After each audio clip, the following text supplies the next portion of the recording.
Hello, this is Stephen Childs, founder of Team Fairness and Church of Fairness.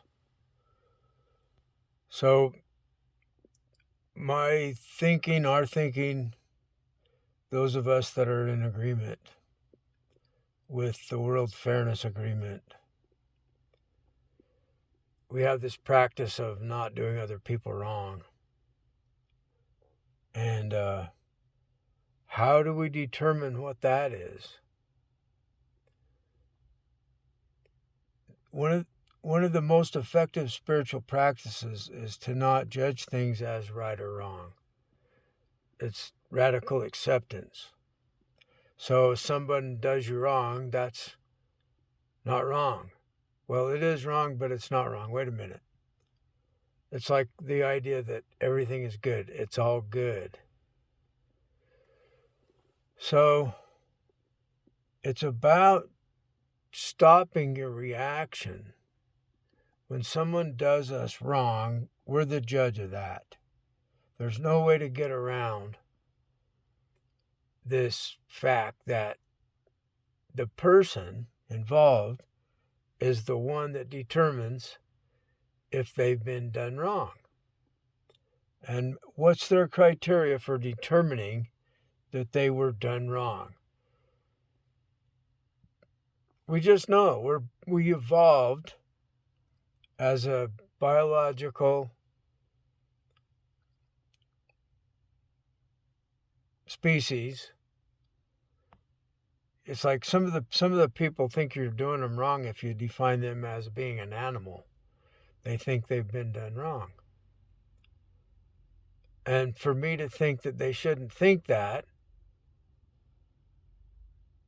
means that I'm judging what other people should do. So let them do it. Here's what it's about. Let them do you wrong. And if you're in danger, get some help or defend yourself. But if you're not in immediate danger, and it's more along the lines of insults or disrespect, things like that, don't try to control what's going on. Let it be. So we're determining when something's unfair to us subjectively. And we all have the same subjective experience, although we're different people. But all of us have two eyes, two ears, and so forth. We all have pain when our body gets damaged. It's painful. Some people are trying to practice this spiritual idea that if you have no judgment of pain, even, I don't think that's humanly possible. If somebody's stomping on your toe, you're going to want them to stop. I don't see any point in trying to get okay, radically accepting. That's not what I'm talking about. What I'm talking about is what is the best way to bring about our highest good for ourselves. And when I'm concerned about the highest good of the others, then I have found my highest good. It's kind of strange how the best thing for us selfishly is to not be selfish, to care about everyone else and help everyone else. So if I'm having some trouble with somebody insulting me or something, and if I can just shift my thoughts into being helpful to everyone, then my problem of being insulted is gone. So by choosing how I think, I can stop the experience of being insulted. Now, the person that insulted me, I'm judging that they're doing me wrong. So I trust their enemy. So maybe they are against Satan, so I trust Satan. Maybe they're against God, so I trust God. There's a lot of people that are very rigidly practicing this idea, this belief that there's an opposition to God, there's a God, and there's a Satan, and Satan's the enemy, and God is the one we have to completely surrender to, and other people think it's the other way around. I think neither one of them actually exist as an entity. It's a misrepresentation, like I could play the role of either one and say everybody has to surrender to me, I'm God Almighty. Or I could say I'm Satan Almighty and I defeated God and everybody has to serve me. Well, I would have to make that be a fact. So there's groups of people that try to make these claims factual. Like Islam's trying to make Islam factual, and Judaism's trying to make Judaism factual, and Christianity's trying to make Christianity factual. So what is the fact of this? Well, I practice the belief that everything is one thing, and that's supported with scientific evidence, quantum entanglement, non-locality. So my beliefs are based on evidence that we can all agree on. At least people that are not blinded by some strange belief, some belief that prevents them from accepting evidence, like they refuse to believe that humans are an animal. And it's absolutely a fact. We're not plants, we're animals. That's what I'm talking about.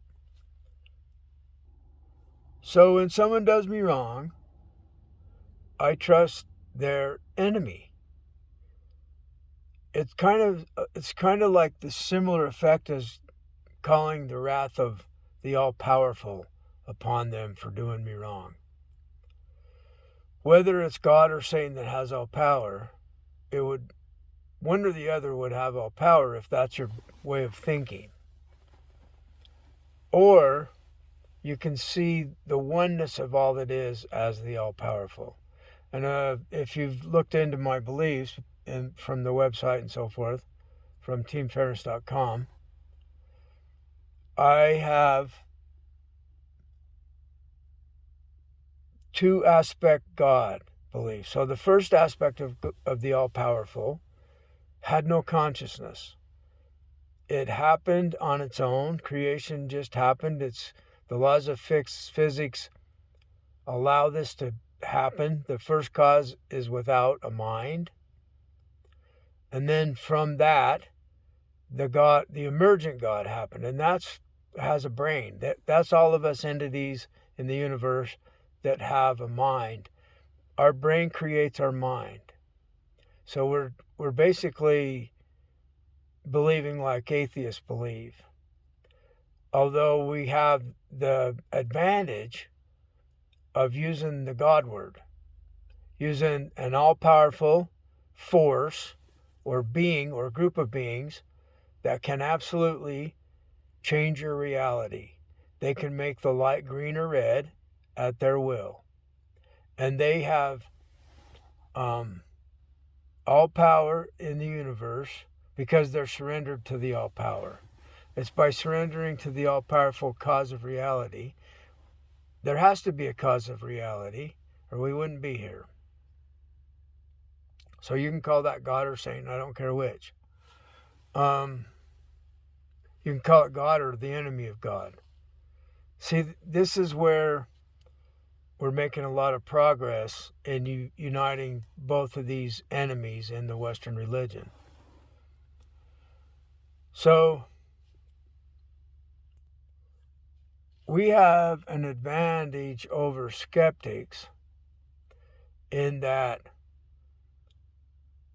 we believe with faith, I suppose. We don't see any evidence other than subjective.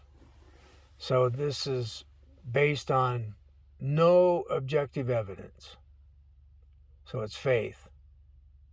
And we have faith that there is a being or a group of beings that can cure our cancer, that can make the lead, why am I talking about lead? Get the lead out. Yeah, it's like heavy metal problems. Maybe they can get rid of our heavy metal problems in our brain.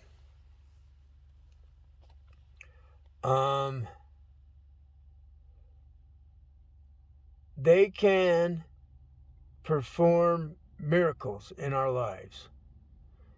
And typically we've called it God.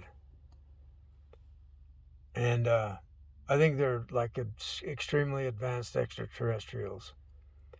That when we get on this path of joining with the beings in the universe that care about each other, happiness happens as a byproduct. We can have fun again. Life becomes fun. By not giving up in this practice of not doing anyone wrong, caring about everyone, we become happy. And these kind of miracles can happen. Cancers can be cured. I don't think they intervene too often, but sometimes they do. In the past, I've called them the beings because they are to the advancement that they're one with the original vibration, the fundamental vibration. Everything in reality that we see is a vibration. It's a wave. Wave is vibration. This way, then that way. So that's what makes waves on a pond. That's what the way light propagates is with wave. And then we don't even understand how it can be a particle and a wave at the same time, but it is. So that's how little we understand as humans. We can't understand what we're observing. We're looking right at it and we can't figure out what it is. Because there's an unknown that is connected with or knows more about that which has all power than we do, it's worth giving it a try. If you're an atheist or a skeptic, it's worth practicing this idea of don't do others wrong because you don't want to be done wrong.